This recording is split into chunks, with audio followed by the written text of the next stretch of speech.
અભય થઈને નિષ્પક્ષતાથી નિરપેક્ષ રીતે વાસ્તવિકતાનો અરીસો રૂપી સચોટ માહિતી લાવતો સત્યની સાથે અભય ટાઈમ્સ। મુંબઈ બાદ સૌથી મોટું ગણેશોત્સવ સુરતમાં મનાવાય છે। અનેક વિસ્તારોમાં અનેક મંડળો દ્વારા શ્રીજીની પ્રતિમાઓ સ્થાપિત કરી 10 દિવસ પૂજા અર્ચના કરી આરાધ્ય દેવની 10મા દિવસે વિસર્જન યાત્રા કાઢવામાં આવે છે અને દર વર્ષે ભાગળ ખાતે પ્રથમ આવનાર શ્રીજીની વિસર્જન યાત્રાનું સ્વાગત પણ કરાય છે। તો આ વખતે પણ શ્રીજી વિસર્જન યાત્રા સૌથી પહેલા કાઢનારાઓનું સ્વાગત કરાયું હતું।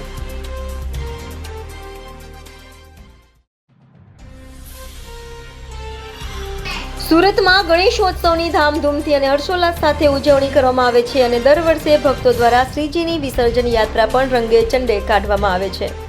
દર વર્ષની જેમ આ વર્ષે પણ હર્ષોલ્લાસ સાથે શ્રીજીની વિસર્જન યાત્રાનું આયોજન કરાયું હતું। ત્યારે આજે સવારથી જ ભક્તોએ અગલે બરસતું જલ્દિયાના નાદ સાથે શ્રીજીની વિસર્જન યાત્રા ઢોલ નગારા સાથે કાઢી હતી, જેમાં ભાગળ ખાતે દર વર્ષની જેમ આ વર્ષે પણ પ્રથમ આવનાર શ્રીજીની વિસર્જન યાત્રાનું સ્વાગત કરાયું હતું।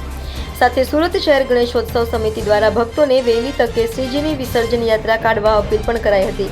તો ભાગળ ખાતે અનેકો આગેવાનો દ્વારા શ્રીજીની પ્રતિમાનું સ્વાગત કરાયું હતું।